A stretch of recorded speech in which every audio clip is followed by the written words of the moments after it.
Hey, what's happening, guys? This is Dr. Brady from Ability Chiropractic.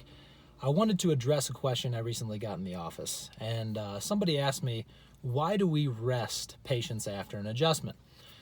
Now, there was the obvious answer that I could have said, which is, mechanical traction and muscle stimulation after an adjustment stimulates the nervous system and it assists the healing process. And that's all true, and that's part of the reason we do it. But it got me thinking about an old experience that I had when I was trying to figure out where I was going to go to chiropractic school. I went and visited Palmer, and I went to visit Life, and during the tour at Palmer, the fountainhead of chiropractic, the first chiropractic school in Davenport, Iowa, they told us a story as we walked through the gardens about how people would come there as their last hope. Modern medicine, which wasn't really modern medicine back then, they didn't have antibiotics and they didn't have any of the type of stuff that we have now. People would go for tuberculosis, chronic diseases, debilitating spinal conditions, pretty much anything, because they didn't have the technology to treat it back then. And after an adjustment, they would take patients out to these koi fish ponds that were in the gardens there. They'd lay them down on these benches with a blanket and a pillow, and they would have them stay there for 2 to 4 hours. Not just because the body had to adapt to the biomechanical change.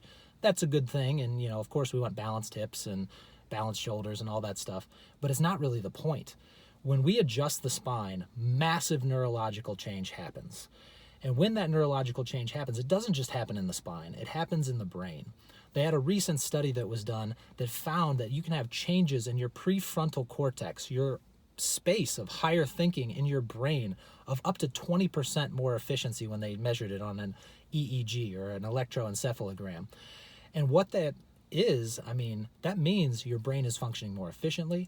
It means that your higher thought and cognitive ability is better. It means you're more clear. And even things like immune system and all kinds of other things can be functioning better because your brain is functioning better. And that's exactly what we want for our patients. We all need that change. So this year, the big focus, on resting the spine is not just to correct misalignments, but it's to enhance the function of the brain by 20%, by who knows how much if you have deficits. But we want to change people's lives forever, and we want to do it from the brain all the way down. I hope this was interesting for you guys. I'll look forward to chatting more with you next time. See ya.